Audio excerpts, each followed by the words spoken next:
One choice. One moment. One love story. Welcome to When He Chose Her. Enjoy the story. If a billionaire ever asks a waitress for help without moving his lips, run. Claire Whitmore used to joke. She stopped joking the night it actually happened. The rain came down in silver sheets over Midtown Manhattan, blurring the city lights into rivers of gold and white. Inside the halcyon room, where steaks cost more than most people's weekly groceries and silence was served like a side dish, Claire moved between tables with the calm precision of someone who had learned long ago that grace could be armor. At 28, she wore the standard black uniform, low heels, and a patient smile that fooled almost everyone. To the guests, she was background music with a water pitcher. To management, she was the new girl who never complained. To herself, she was a woman paying overdue medical bills one shift at a time. Table 12 requested sparkling. Table 7 wanted no onions, then changed to extra onions. Table 3 had sent back a salad for being too cold. Claire handled each request with the same quiet nod, though her eyes missed nothing. They never had. At exactly 8:14 p.m., the front doors opened and the room changed. Nathaniel Vaughn entered without trying to be noticed, which only made people notice him more. Tall, broad-shouldered, dark suit tailored within an inch of perfection, silver watch flashing once beneath the chandelier light. He carried wealth the way some men carried cologne. Expensive, subtle, impossible to ignore. A hostess nearly forgot her own name while greeting him. Claire knew the face. Everyone in America did. Nathaniel Vaughn, tech billionaire, real estate kingmaker, investor, rumored genius, rumored nightmare. Depending on the article, he was either rebuilding cities or buying them. Tonight he wasn't alone. Walking beside him was a lean man in a charcoal coat, smiling too easily. The kind of smile Claire distrusted on sight. It never reached his eyes. They were seated at table 9, near the grand piano and 3 steps from the emergency exit. Claire noticed that too. She approached with menus and her practiced smile. "Good evening, gentlemen." Nathaniel barely glanced at the menu, but he looked at her hands. Then her eyes. Something sharp passed through his expression. Not arrogance. Urgency. "Still or sparkling?" Claire asked. "Sparkling," said the man in charcoal. "And make it quick." Nathaniel said nothing. Claire poured water. The man talked constantly about markets, private jets, a deal in Zurich, a golf course in Arizona. Nathaniel listened with the stillness of a man measuring distance to the nearest door. Twice he checked the reflection in the wine bucket beside the table. Once he adjusted his cufflink, though it didn't need adjusting. Claire set down the breadbasket. As she turned to leave, Nathaniel lifted one hand casually near the table edge, hidden from everyone except her. His fingers moved. Fast. Precise. "Help me." Claire froze for half a heartbeat. Then she kept walking. Her pulse did not. She reached the service station, set down the tray, and looked back without looking back. Nathaniel was sipping water now, face unreadable. The other man laughed loudly at his own joke. Claire's hands trembled once, then steadied. Most people in the restaurant had no idea what they'd just seen. Claire did. She had learned sign language before she learned cursive. Her parents were both deaf. Her childhood had been built on moving hands, expressive brows, and truths spoken in silence. She watched again. Nathaniel reached for his napkin. Another quick motion beneath the tablecloth. He has a weapon. Claire's throat went dry. Sarah, the head waitress, brushed past carrying martinis. "You okay?" she asked. "You look pale." "Fine," Claire said automatically. "Just thinking. Dangerous hobby in this place." Sarah kept moving. Claire almost laughed. Almost. She had 60 seconds, maybe less, to decide whether the richest man in the room was paranoid, joking, mistaken, or in real trouble. Security stood near the entrance, chatting with a coat check attendant. Too far. If she yelled, panic would ripple through a room full of elderly donors, tourists, and one influencer currently photographing mashed potatoes. If she did nothing, she might regret it for the rest of her life. She grabbed a tray of tomato bisque, meant for table 6. 3 bowls, steaming, fragrant, heavy. Then she walked straight toward table 9, wearing the exact smile expected of women people underestimated. The man in charcoal was leaning closer now, voice lower. Nathaniel's jaw was set like stone. Claire reached the table. "Gentlemen," she said sweetly. "Compliments of the chef." "We didn't order," the man began. Claire's heel caught the corner of a chair. or seemed to. The tray tipped. 3 bowls of soup cascaded in a dramatic red arc across the white tablecloth, the man's lap, and the polished floor. Gasps burst across the dining room. The charcoal-coated man shot upward with a shout as napkins flew and chairs scraped back. A sleek metallic device slipped from inside his coat and slid beneath the table. Silence hit the room like a dropped curtain. Security finally moved. Nathaniel stood slowly, eyes never leaving Claire. She blinked innocently. "Oh no," she said. "I am so sorry." Then she lowered her voice just enough for only him to hear. "You sign too fast when you're nervous." For the first time anyone could remember, Nathaniel Vaughn laughed. The dining room stayed frozen for 3 long seconds, the kind of silence money could not buy and power could not control. Then everything moved at once. Security hurried in polished shoes. Guests stood halfway from their chairs, and 3 people immediately lifted their phones before management reminded them this was still a private establishment. The man in the charcoal coat was escorted away in a storm of apologies, protests, and expensive napkins. No one seemed sure whether they had witnessed a crime, an accident, or the most dramatic soup service in Manhattan history. Claire Whitmore stood in the center of it all holding an empty tray and the expression of a woman mildly disappointed in gravity. Nathaniel Vaughn looked at her as if she had just appeared from thin air. "Miss Whitmore," said the manager, Marcel, arriving breathless and pale, "my office." "Now." Claire handed him the tray. "Should I bring crackers too?" Everyone seemed shaken. Marcel did not laugh. 5 minutes later, she stood in the cramped office behind the kitchen where framed wine awards hung beside a flickering fluorescent bulb. Marcel paced like a man trying to calculate whether he was angry or impressed. "Do you have any idea who that was?" he demanded. "A gentleman who needed dry cleaning," Claire said. "That was Nathaniel Vaughn." "Yes, I recognized the jawline." Marcel stopped pacing. "Why did you dump soup on his table?" Claire folded her hands. "Technically, I dumped it on several surfaces." Before he could continue, there was a knock at the door. Nathaniel Vaughn entered without waiting for permission. He somehow made the tiny office look smaller. Rain still glistened on the shoulders of his coat. Marcel straightened so quickly Claire worried for his spine. "Mr. Vaughn, sir, I deeply apologize for tonight. We value your patronage and I am here to thank your waitress," Nathaniel said. Marcel blinked twice. "To thank her?" Nathaniel's gaze stayed on Claire. "She likely prevented a very bad evening." Claire leaned against the filing cabinet. "You are welcome. Though next time, maybe open with hello before secret distress signals." For the first time, Marcel looked from one of them to the other like he had accidentally walked into a foreign film without subtitles. Nathaniel's mouth shifted, almost a smile. "You understood everything? Enough to know your dinner companion had terrible posture and worse intentions." Marcel cleared his throat loudly. "I will just check on the kitchen." He fled with the speed of a man escaping adult problems. The door shut. The room became quiet. Nathaniel studied her face with the concentration of someone used to solving puzzles. "How do you know sign language?" he asked. "The ordinary way," Claire said. "Years of practice and patient teachers. Most people in that room did not notice I moved a finger. Most people in that room were busy noticing themselves." He laughed softly, then seemed surprised by the sound. "You are very calm for someone who just disrupted a room full of powerful people. I carry 8 plates at a time on slippery floors. This was easier." Nathaniel reached into his jacket and placed a sleek black card on the desk between them. No flourish. No sales pitch. Just a card with his private number embossed in silver. "Dinner tomorrow night," he said.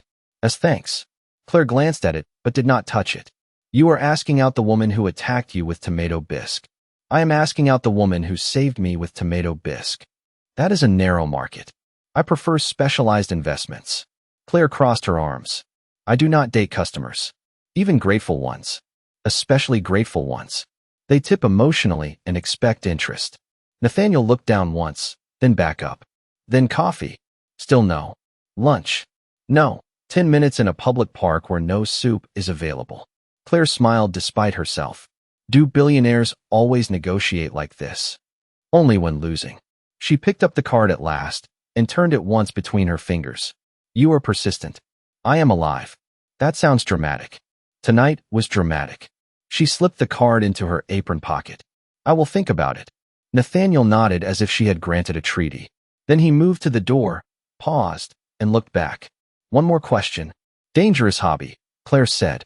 When I laughed out there, he said. Why did you smile before I did? Claire tilted her head. Because men like you forget laughter exists until someone surprises you. He stood very still, absorbing that like unwelcome truth. Then he gave the smallest nod and left. Through the office window, she watched him cross the dining room. Guests parted without realizing they were doing it. Outside, black umbrellas opened around him like petals. Sarah burst into the office a second later. Tell me everything, she whispered. Claire removed her apron slowly. A man almost got kidnapped by bad manners. Sarah stared. That is not enough information. Claire touched the card in her pocket and looked toward the rain-dark street. Somewhere beyond the glass, a billionaire who feared nothing had just discovered one inconvenient fact. He wanted to see her again. Claire Whitmore slept badly, which annoyed her because she usually treated stress the way she treated rude customers, with distance and excellent posture. By 7 the next morning, Manhattan had traded rain for cold sunlight and impatient traffic.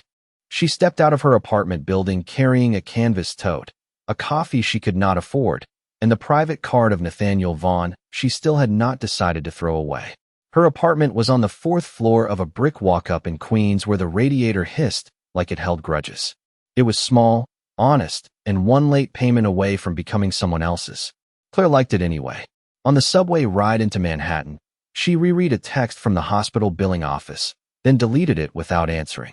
Some numbers were easier to face later. By 9:15, she was at St. Margaret Medical Center, sitting beside her mother's bed with a paper cup of vending machine tea. Eleanor Whitmore smiled the way only kind people and dangerous people can. You look tired, her mother signed. Claire answered automatically with graceful hands. I was saving billionaires.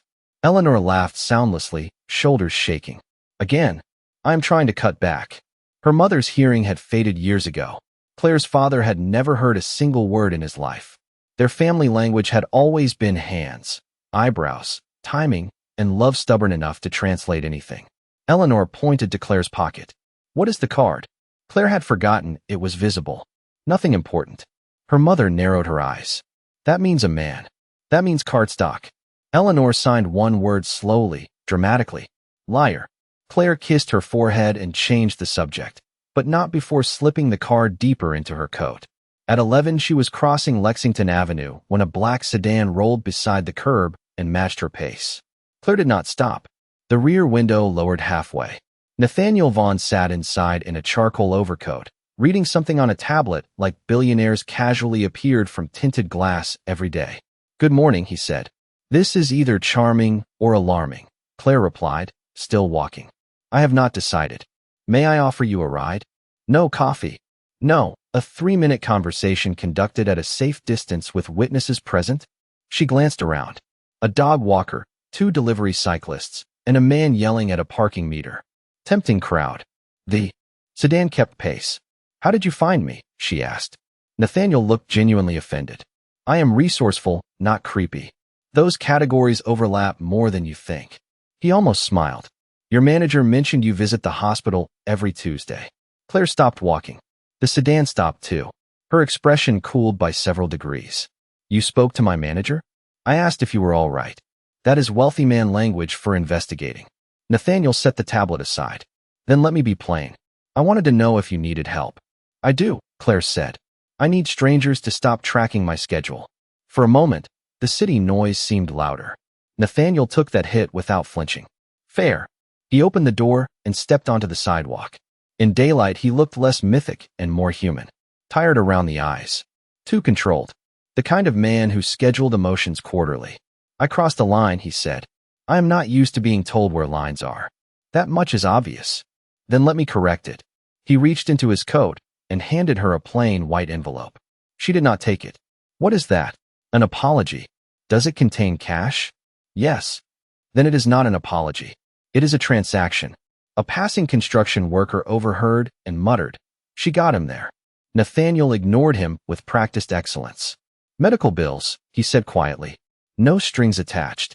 Claire stared at him, then at the envelope, then back at him. Do you solve every discomfort with money? Only the ones I cannot solve with time. That landed harder than he meant it to. Claire could see it in his face. She softened, just slightly. My mother raised me to accept kindness, she said. She also raised me to identify control wearing a nice suit. Nathaniel lowered the envelope. I am trying to be kind. Try smaller. She took his coffee from the car roof, sipped it once, and handed it back. For example, buy your own coffee and stop having someone else carry it. A laugh escaped him before he could stop it. Real. Brief. Dangerous. You are impossible, he said. No, Claire replied. Just uninsured. He looked at her for a long second, then folded the envelope and slid it away. Then allow me one honest request. 1. Lunch today. Public place. 45 minutes. You choose the location. You can leave whenever you want. He had started canceling meetings he no longer respected. Claire checked the time. She had errands, bills, another shift tonight, and absolutely no reason to entertain a billionaire who treated persistence like cardio. Yet something in his tone had changed. Less command. More question. I choose the place, she said. Yes. You pay? Obviously. And if you say anything arrogant, I leave. That seems statistically likely. She almost smiled. 1 o'clock. Corner deli on 47th. They serve soup. Nathaniel's eyes warmed. Cruel. Educational. She turned and walked away. Behind her, the sedan door closed. Traffic moved. The city continued pretending unusual things never happened. Claire touched the card in her pocket and realized with mild alarm that she was looking forward to lunch. At 12:58, Claire Whitmore arrived at the deli and immediately regretted every decision that had led her there. Russo's corner market was narrow, noisy, and smelled like toasted bread, onions, and generations of strong opinions. It sat on 47th Street between a locksmith and a shop that sold luggage no one trusted. Claire loved it. That was exactly why she chose it. If Nathaniel Vaughn belonged anywhere, it was inside glass towers with filtered air and chairs designed by Scandinavians. Here, the tables wobbled, the coffee was fearless, and the owner called everyone sweetheart unless he disliked them. Then he called them champ. Claire ordered a turkey sandwich and took the smallest table by the window. At 1 o'clock sharp, the bell above the door rang. Conversations paused by instinct. Nathaniel entered in a navy coat and expensive shoes clearly unfamiliar with sticky floors. He looked around once, taking in the handwritten menu, the crowded line, and a man asleep near the pickle barrel. You came, Claire said. I said 1 o'clock. Most billionaires hear invitations as suggestions. Most billionaires are badly managed. He stepped toward the counter. Russo, 70 if a day, and suspicious of all. Beauty squinted at him. You ordering or decorating the doorway? Nathaniel blinked. Ordering. Good. You look expensive and confused. Claire bit the inside of her cheek to keep from laughing. Nathaniel studied the overhead menu like it was a hostile merger. What is good here? Russo slammed a menu on the counter. Everything except your attitude. Claire rescued him. Get the roast beef on rye. Nathaniel nodded once. I will have that. You will have manners first, Russo said. Say please. Please. Better. 10 minutes later, Nathaniel carried a tray to the table himself, which several customers noticed with open fascination. He sat across from Claire, setting down 2 sandwiches, 2 coffees, and a slice of cheesecake he did not remember ordering, because Russo had simply decided he needed it. You seem out of your natural habitat, Claire said. I have spent time in difficult markets before. This place once had a knife fight over mustard. Then I admire its passion. Claire laughed, and the sound surprised both of them. In the softer daylight by the window, Nathaniel seemed less like a headline and more like a man trying not to get things wrong. He loosened his coat, rolled his sleeves once, and attacked the sandwich with the caution of someone negotiating livestock. How do you eat this? He asked after the first bite sent sauce onto his cuff. Usually with humility. She handed him a napkin. Your training is incomplete. He looked at the stain and shook his head. My board would never believe this. Your board sounds boring. They are. Then why keep them? Because competence rarely entertains. And money? She asked. Does that entertain? Nathaniel considered before answering. At first, yes. Then it becomes volume. More of everything except what matters. Claire did not expect honesty. It changed the air between them. Outside, cabs honked in useless chorus. Inside, Russo argued with a supplier over tomatoes. Life continued in loud, ordinary ways. What matters to you? Nathaniel asked. Claire stirred her coffee. My mother getting better. Rent paid on time. Sleeping 8 hours once before I die. And after practical things? Peace. She said. Useful work. People who say what they mean. She looked up. You? He glanced toward the street before answering. I built a life where no one tells me the truth unless it is accidental. Claire leaned back. That sounds lonely. It is efficient. Those are not the same. Nathaniel smiled faintly. I am learning that. Their food disappeared one honest bite at a time. A little girl from another table approached holding a marker and a napkin. Are you famous? She asked Nathaniel. Sometimes, he said. Can I have your autograph? Before he could answer, she turned to Claire. And yours too, because you are prettier. Nathaniel laughed so hard, he nearly choked on rye bread. Claire signed both names with solemn dignity while the child skipped away. Brutal, Nathaniel said. Children are efficient, Claire replied. You should hire more of them. He wiped his hands and grew serious again. About yesterday. The man at dinner was connected to a competitor trying to pressure a deal. Security had concerns, but nothing concrete. I attended anyway. Because you thought you could handle it. Because I usually can. Claire held his gaze. And this time I needed a waitress. Neither of them spoke for a moment. Then Russo dropped the cheesecake between them. On the house, he grunted. You two look like people who need sugar and communication. He walked off before thanks could catch him. Claire took one forkful. Nathaniel took another. Sharing dessert with a billionaire in a deli was not on any life plan she had ever written. I have a charity gala Friday, he said carefully. I need someone honest there. You need security. I need perspective. That sounds like a trap with table settings. It is an invitation. Claire set down her fork. I work Friday night. At the restaurant. Yes. Then I will make a reservation. She stared at him. Do you ever stop? Only when told convincingly. Claire smiled despite herself. That is your problem. Possibly. He looked at her with that same quiet focus from the night before. And perhaps my solution. For the first time in years, Nathaniel Vaughn was not thinking about markets, rivals, or numbers. He was wondering if Friday could arrive faster. Friday arrived with cold wind, polished skies, and the kind of Manhattan confidence that made ordinary people walk faster for no reason.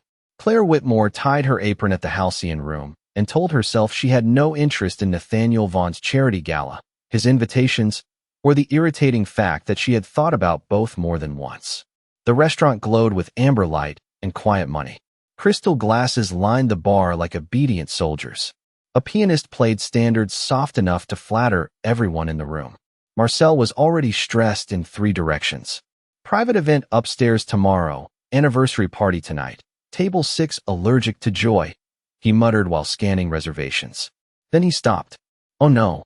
Claire followed his gaze to the entrance. Nathaniel Vaughn had arrived exactly as promised. He now scheduled evenings differently than he used to. He wore a charcoal suit that probably had its own insurance policy and carried himself with the dangerous calm of a man used to owning outcomes. But tonight he also carried a paper bakery box tied with blue string. Good evening, he said to Claire. No, she replied immediately. I have not asked anything yet. You are here. That counts. He set the box on the host's stand. Peace offering. Marcel opened it before anyone could stop him. Inside sat 6 oversized cookies dusted with sea salt and chocolate. Marcel inhaled sharply. From Bennett's Bakery? Nathaniel nodded. Marcel clutched the box to his chest like a rescued infant and walked away whispering, I forgive everyone. Claire stared at Nathaniel. You bribed my manager with carbohydrates. I prefer the term strategic goodwill. What do you want? A table. You made a reservation? 3. I was not sure which one would be accepted. She pinched the bridge of her nose. You are exhausting. And yet, here I am. She led him to table 9, the same table where soup had changed both their weeks. What are you eating? She asked. Whatever causes the least property damage. Wise. She handed him a menu. He did not open it. I came to ask again about tomorrow night. I already said no. You said you worked Friday. Tonight is Friday. Then I came to admire your consistency. Claire walked away before smiling where he could see it. The evening rushed around them. Orders flew. Glasses clinked. 2 hedge fund managers argued over truffle pricing. A woman requested water that tasted less wet. Through it all, Nathaniel remained at his table, eating slowly, watching nothing obvious and everything important. He tipped the busboy for clearing plates. He thanked the bartender by name after reading his name tag. He signed discreetly to an older deaf couple across the room, making them laugh. Claire noticed each detail and disliked how much she noticed. Near 8:30, Trouble arrived wearing perfume and entitlement. A glamorous woman in white stepped into the dining room and headed straight for Nathaniel's table. She kissed the air beside his cheek and sat without invitation. "You vanished again," she said. "I had to hear from Bloomberg that you were alive." Claire did not mean to listen. The room simply carried voices. Nathaniel remained calm.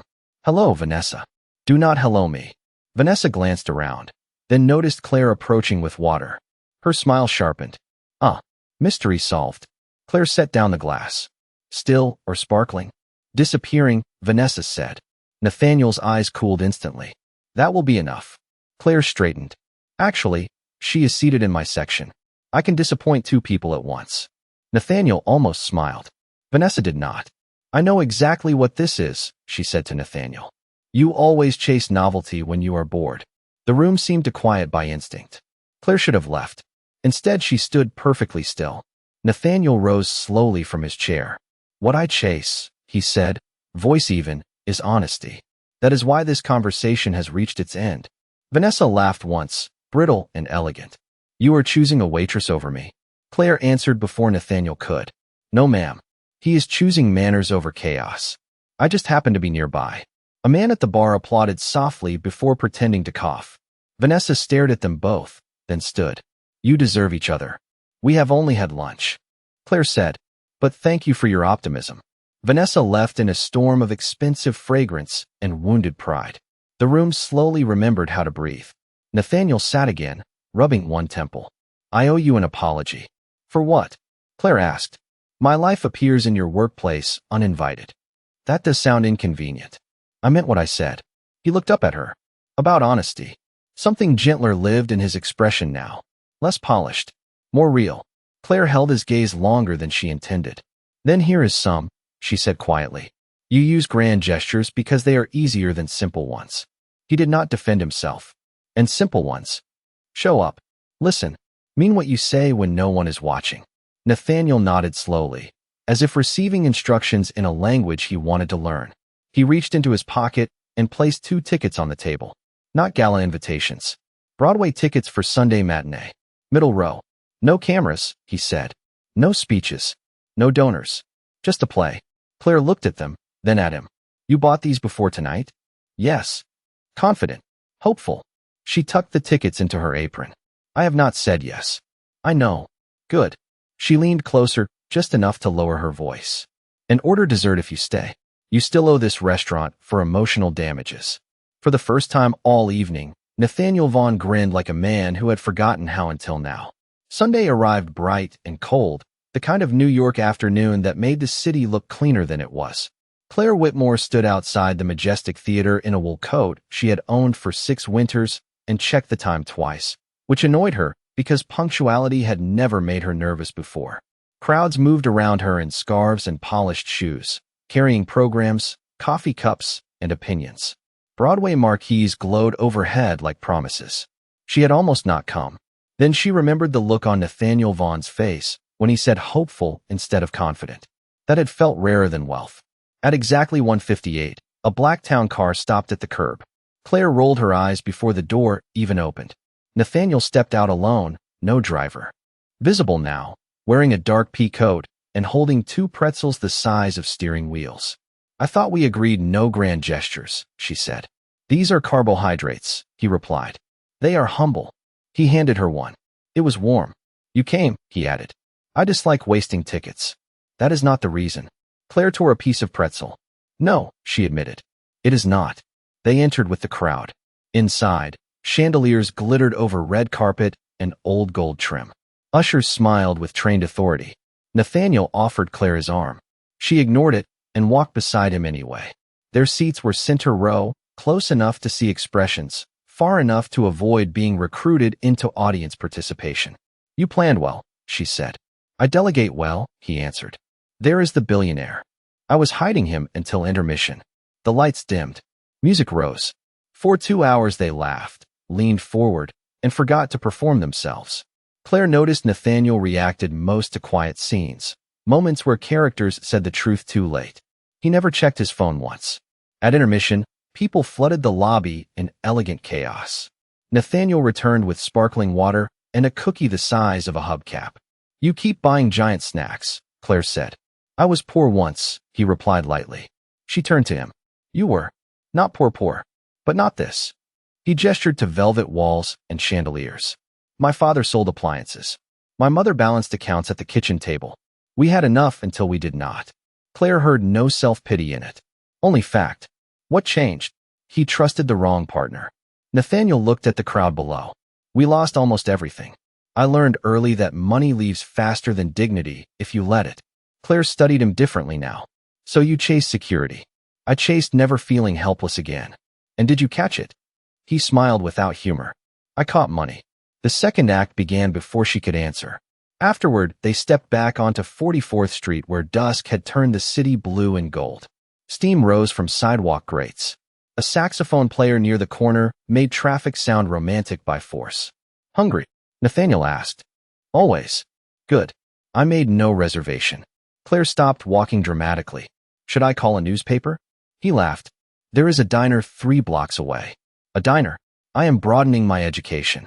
They ended up in a narrow place with chrome stools and laminated menus. Nathaniel ordered pancakes at 6:20 in the evening and seemed proud of himself. Claire ordered tomato soup just to watch his reaction. "Cruelty again," he said. "Tradition," she corrected. Over coffee and syrup, the conversation lost its edges.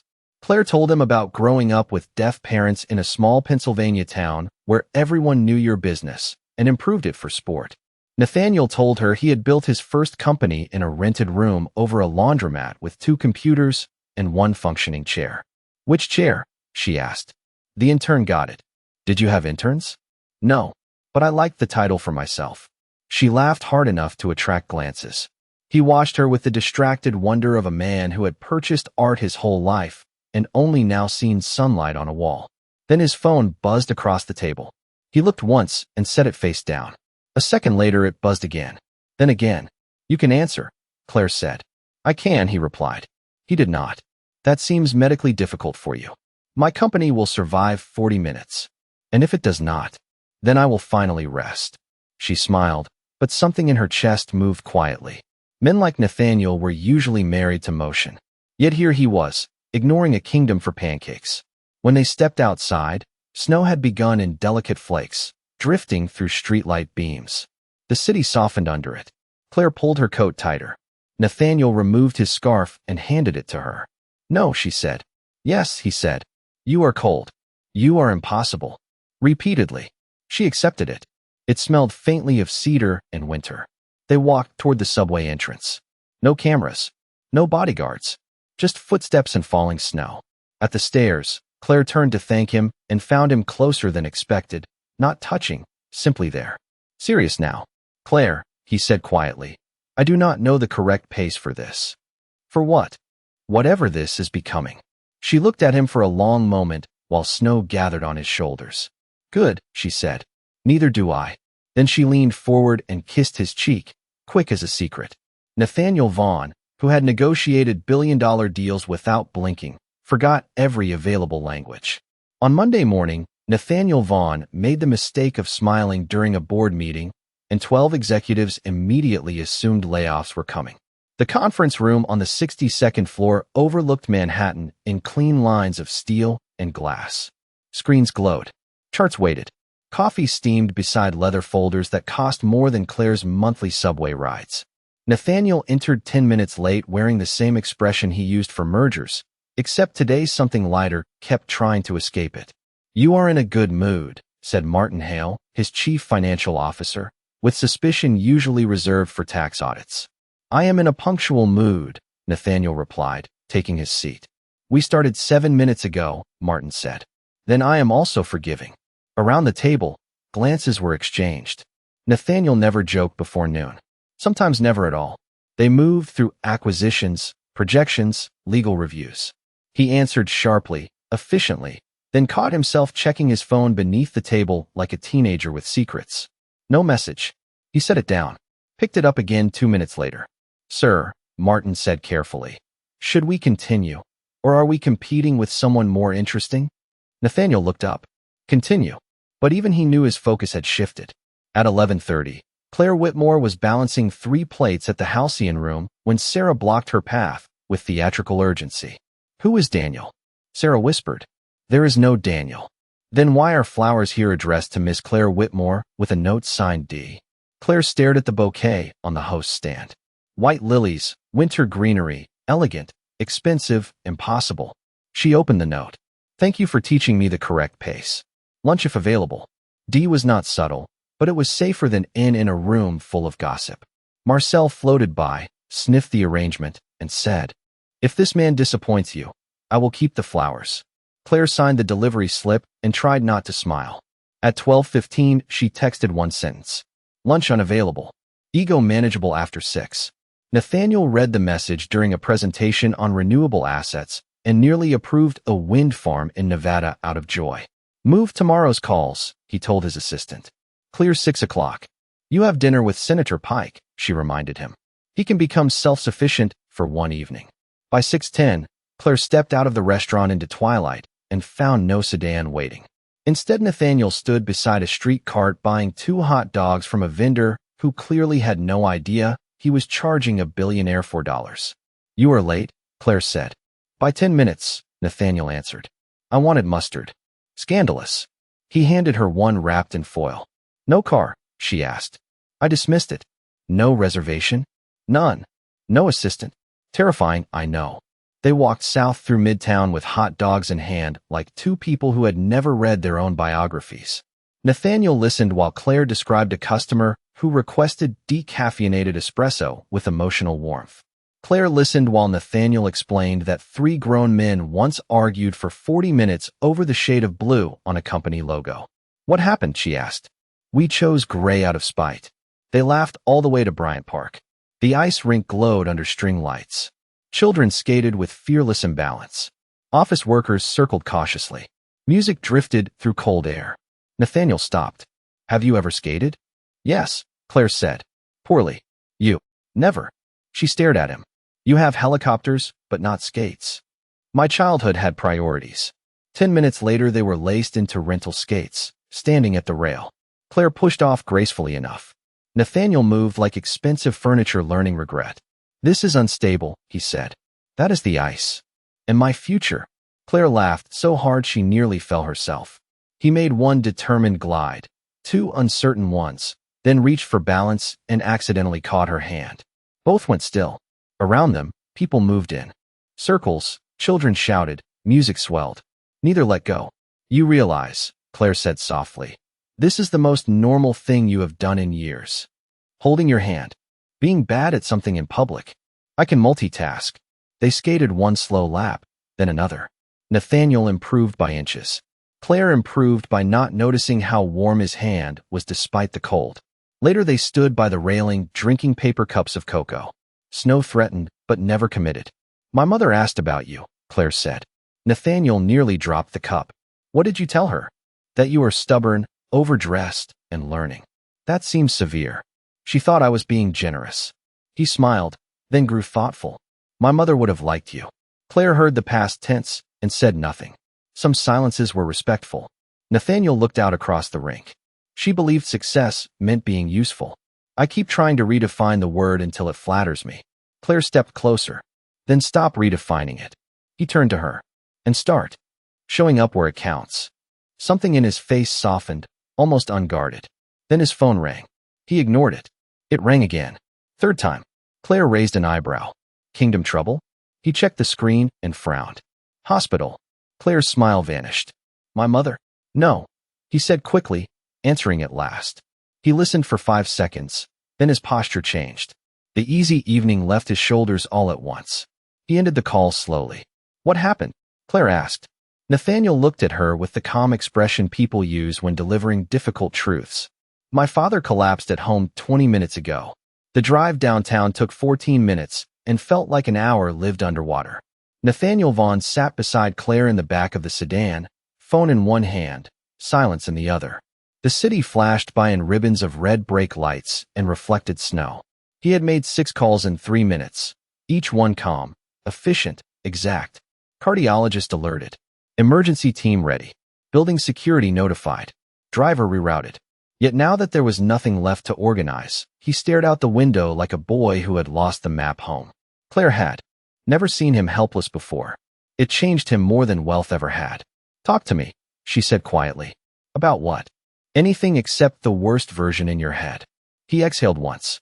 "My father hates hospitals. Many people do. He hates being helped more. That narrows the field." A small laugh escaped him, surprised and grateful. Then it vanished. "We have not spoken properly in months," he said. "We speak in updates. Market notes. Weather. Birthdays handled by assistants." Claire looked at him. "Then if tonight gives you time, use it better than before." He nodded without turning. St. Margaret Medical Center glowed against the dark like a ship of glass and steel. The sedan stopped at the emergency entrance. Staff were already waiting. Nathaniel moved quickly, but not with his usual confidence. More like momentum carrying a man who could not afford to stop. Claire followed 2 steps behind until a nurse blocked the corridor politely. Family only past this point. Nathaniel turned back at once. His face had gone pale beneath city polish. Claire. It was only her name, but it held question, apology, and need all at once. She stepped forward. "Go," she said. "I am not going anywhere."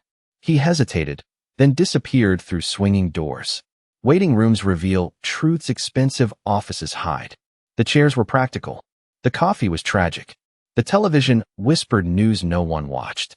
Claire sat beneath fluorescent lights and watched families hold each other through uncertainty. 20 feet away, a man in construction boots prayed over a paper cup. A teenage girl braided her mother's hair while they waited for updates. Human beings, stripped to essentials. She wondered how often Nathaniel allowed himself to see places like this without buying wings in their honor afterward. 30 minutes later, she found Eleanor Whitmore's room upstairs and explained quickly. Her mother listened, then signed with brisk certainty. "He needs company more than advice." "I know." "Then stop hovering in hallways and be useful." Claire smiled. "You would make a terrifying life coach." Inherited trait, Eleanor signed. Back downstairs, she found Nathaniel standing alone. Beside a vending machine that had defeated him emotionally. His tie was loosened. His hair had given up discipline. He looked younger and older at the same time. "Status?" Claire asked. He blinked, as if returning from far away. "Mild cardiac event. Stable now." They moved quickly. Relief crossed his face in fragments. "Good," she said. "Then we can address the machine." She pressed B7. Pretzels dropped immediately. Nathaniel stared. "How did you do that?" "I was raised by realists." They sat with vending machine pretzels and paper wrappers. "Midnight hospitals create honesty the way storms do." "He wanted me to slow down," Nathaniel said after a while. "My father says it every time we speak." "And you?" "I tell him I will after this quarter. After this project. After next month." He looked at the floor. "I built my whole life around later." Claire let the silence breathe. "When my father got sick," she said softly, "I kept postponing visits because work was busy and buses were late, and there would be another weekend. Then there was not." Nathaniel turned toward her. "I did not know." "Most grief is quiet," she said. "It does not mean small." He nodded slowly, understanding more than words. At 1:15, a doctor approached with calm eyes and tired kindness. Nathaniel stood before she reached them. "He is asking for you," she said. "Only one visitor tonight." Nathaniel looked at Claire. She tilted her head toward the hallway. "Go." He returned 40 minutes later, changed in some invisible but unmistakable way. His shoulders had lowered. His eyes were wet though no tears remained. "He asked if I was happy," Nathaniel said. "What did you say?" "I started listing accomplishments." Claire winced. "Then?" He said that was not an answer. For the first time since she met him, Nathaniel looked embarrassed by something deeper than pride. "What was the answer?" she asked. He met her eyes. "I said I think I am learning." Neither moved. Around them, machines beeped softly. A janitor mopped the far hallway with the dignity of a priest. Snow tapped the windows. "And was he satisfied?" Claire asked. "He asked who was teaching me." Her breath caught despite herself. "What did?" "You said." Nathaniel stepped closer, voice low and steady. "I said she once saved my life with soup and has been improving it ever since." Claire looked down, then back up, unable to hide the warmth in her face. That is an aggressively specific compliment. I am new at this. She smiled. I noticed. Dawn began to gray the windows by the time they left the hospital. Outside, the city was quiet in that rare hour when even New York seems thoughtful. Nathaniel stopped beside the curb, cold air between them, gratitude everywhere else. Claire, he said, when this week is over, I want to take you somewhere with no emergencies, no interruptions, and no reservations under fake names. Ambitious. Necessary. She took his hand first this time. Then start by sleeping for 6 hours. He looked at their joined hands as if it were the most valuable thing he had touched in years. 3 months later, New York had traded snow for soft spring rain, and the city smelled faintly of wet pavement, coffee, and ambition. Claire Whitmore stood in the kitchen of a renovated community center on the Lower East Side wearing jeans, sneakers, and an apron that read "Ask Me About Dessert." She had tied it crookedly on purpose because perfection was overrated.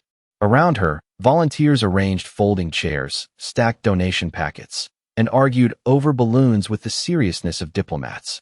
Tonight was the launch of Hands Forward, a nonprofit providing education, job placement, and interpreter support for deaf and hard-of-hearing families. Claire had built the program with sleepless nights, stubborn spreadsheets, and more courage than she liked admitting. Nathaniel Vaughn had funded the building quietly, then tried to hide his name from every wall. Claire put it back on one plaque and nowhere else. That compromise had taken 2 days. You are smiling at nothing, Sarah said, appearing beside her with a tray of cupcakes. Suspicious behavior. Claire adjusted the frosting. I am thinking. About the billionaire? About logistics. That is billionaire adjacent. Sarah grinned and wandered off before being assigned labor. Claire checked her phone. One message from Nathaniel. Running 10 minutes late. Do not fall in love with another donor. She typed back. Depends on parking. She slipped the phone away before smiling too obviously. A lot had changed in 3 months. Nathaniel now took 1 day off each week and treated it like advanced medicine. He had dinner with his father every Sunday. He answered some emails with no. He had also learned to cook 1 meal, badly, and remained proud of it. Claire still worked 2 shifts at the halcyon room by choice, though fewer than before. Her mother's health had improved. Bills had stopped arriving like threats. Peace, it turned out, could be built in installments. At 7 o'clock the room filled. Teachers, neighbors, business leaders, parents with children signing excitedly, former co-workers, skeptical reporters, and one councilman who applauded too early. Claire moved through the crowd, greeting people by name. She had the rare gift of making each person feel chosen. Then the front doors opened. Nathaniel entered carrying 3 cardboard boxes and rain on his shoulders. No security visible. No dramatic entrance. Just a man late with bakery boxes. You missed setup, Claire said when he reached her. I brought pie, he answered. Then all is forgiven. He set the boxes down and kissed her cheek with the easy familiarity that still startled both of them sometimes. Several nearby guests pretended not to notice while noticing completely. Traffic? Claire asked. My father insisted on teaching me how to change a tire before I came. Useful. Humiliating. Even better. She straightened his tie without thinking. He looked at her like people look at home after travel. The program began. A local choir performed in sign and voice. Parents spoke about barriers no one wealthy enough had ever needed to see. Claire gave a speech that was brief, warm, and devastatingly effective. She thanked her parents for teaching her language is not sound, but understanding. She thanked every person who had shown up instead of just approving the idea from afar. Then she thanked one unnamed donor who had learned generosity works best when it does not need applause. Nathaniel, standing in the back with a paper plate of pie, lowered his eyes. When the crowd applauded, it was for the mission, not the money. That mattered more to him than he expected. Afterward, people mingled under string lights while rain tapped softly against the windows. Eleanor Whitmore sat near the front, queenly and amused, watching Nathaniel carry chairs because Claire had asked once. He carried them terribly, but sincerely. He loves you. Eleanor signed when Claire approached. Claire blinked. Mother. He stacks furniture voluntarily. That is not proof.